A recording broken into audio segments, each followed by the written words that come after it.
Hi everyone. Thanks for watching.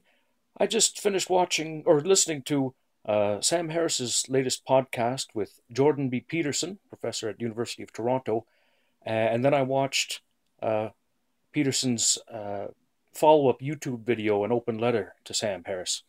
And both of these, I have to admit, have been one of the greatest delights in recent history that I can recall. And that's not saying much about my life, I suppose, but it was really delightful to listen to these two intelligent, eloquent gentlemen disagree for over 2 hours, for about 2 hours, 2 hours or so.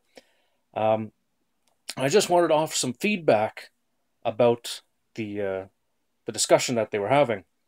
Um, I think that it's obvious from listening to it that Harris wouldn't let this point about truth and the definition and usage of the term truth go before they could proceed, probably because he would have been um, trying to avoid any future discussion having smuggled in morality into truth in the first place, and so he wanted to make sure that that foundation was was set before proceeding.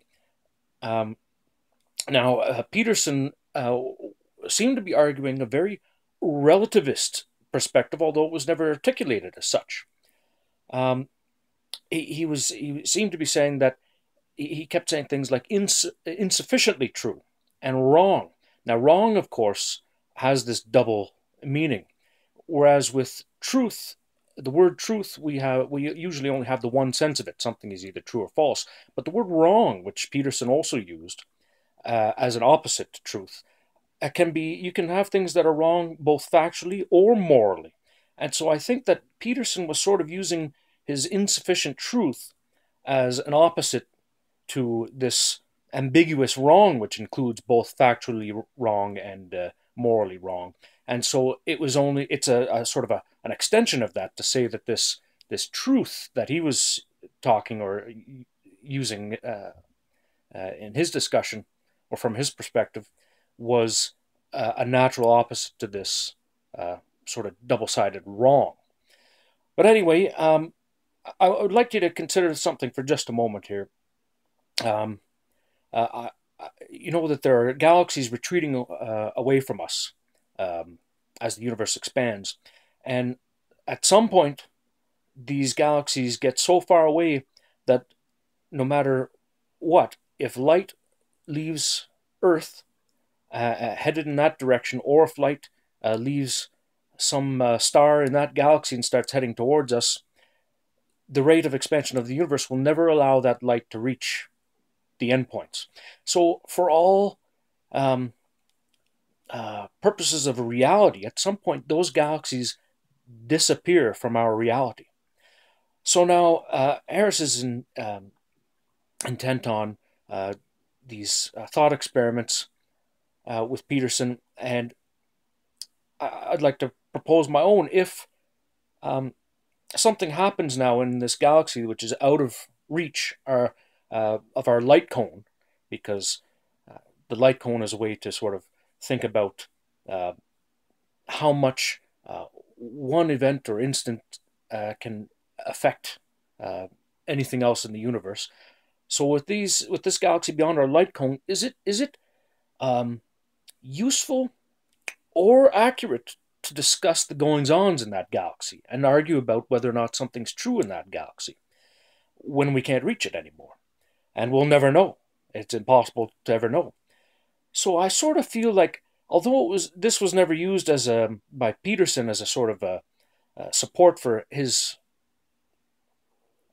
usage of the word truth, in a way, it is a thought of experiment which supports a sort of a relativism. That is, Jordan's truth is relative to a macro uh, situation, he was arguing, as opposed to the micro examples that Harris was giving as thought experiments there. Jordan seemed to be arguing that, um, from my perspective, what Jordan Peterson's argument could have been supported as a sort of form of macro solipsism. That is to say, he says that you have something, it's presumed true, let's suppose for a while, but at some point in the future, it turns out to annihilate all of life. Well, then, was it really true in the first place? Well, this is sort of a macro solipsism from my perspective. That's that since there isn't a final product to observe this point of its history any longer, well, then none of it's true anyway. And that's similar to that the expansion of the universe and the galaxy being out of our reach, I think. But he didn't. Peterson didn't use this argument to support. But there is another thing, and that's that Newton and Einstein both uh, have uh,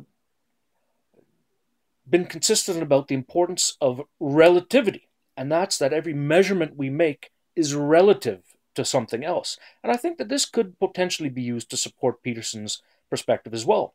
And that's that there's a coordinate system. And Peterson, I think, articulated this to some extent. There is a coordinate system to which things are measured. So when we measure something as true or false, it's relative to some, so obviously, axioms. And in this way, there's always a sort of a frame of reference. And I think that Peterson was arguing that the frame of reference was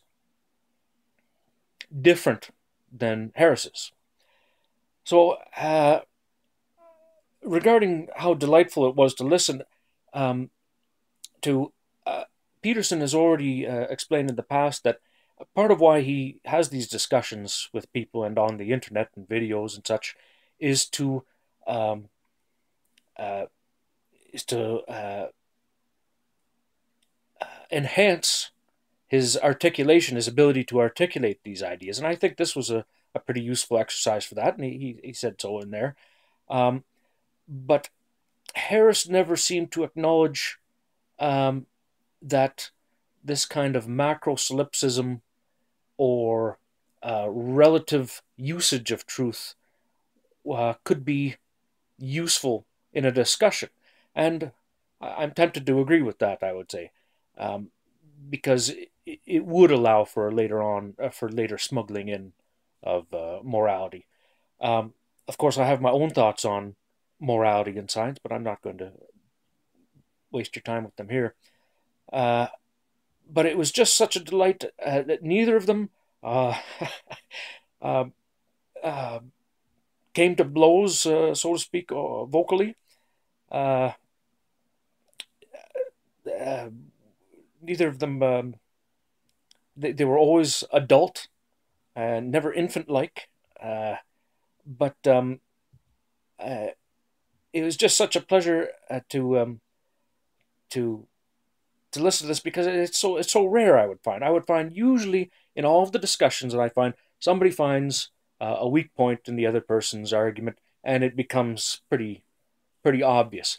But as a matter of fact, due to the problems with solipsism, so I shouldn't say the problems, due to the nature of solipsism, I don't know that they could have really um, converged here in this case. But there's another thing I'll mention there, and that's that Peterson had made a video prior to this podcast, uh, pretty well trying to flesh out what his arguments were going to be, and I tweeted to Harris about it, what those arguments were going to be. They're from Harris's list of three usual arguments in support of religion. Number two being that religion is useful, or maybe even necessary, and number three, that atheism is an ideology as well, and in fact a bad one. And so, while the majority of this podcast seemed to be Peterson arguing number two, there was a point there. I think it was at 1 hour, 32 minutes, and roughly 37 seconds that Peterson does start to get into argument number three.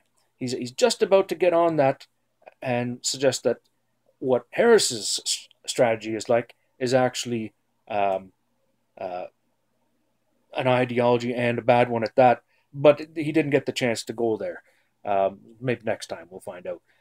But at another point in the discussion, Peterson did mention white lies. And this, I think, gets to the crux of the matter, and that's that Peterson believes absolutely that you have to have morality as the umbrella under which all other uh, things happen. Um, thoughts are uh, thought, and behavior is made or performed. I'm not articulating very well. I don't have much practice at it, but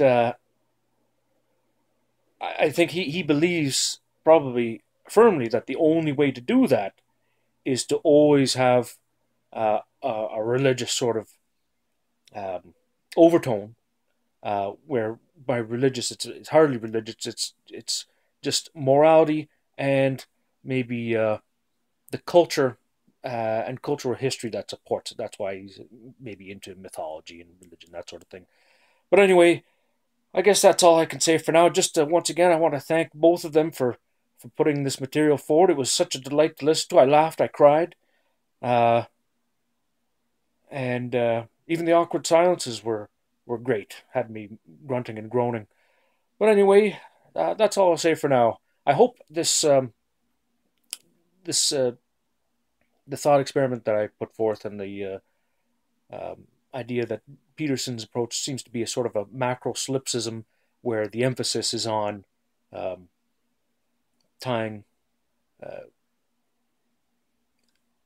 arguing that truth is only relative to this context of survival or what ends up being. He said that which selects or something like that, and that seems to be this macro entity which keeps selecting the future based on the present going forward. But if it ever terminates, then the whole enterprise will have been uh, unworthy of being called true at all in any sense. Uh, well, anyway, that's it for now. Thanks again. Uh, Please feel free to share this or to subscribe. Take care.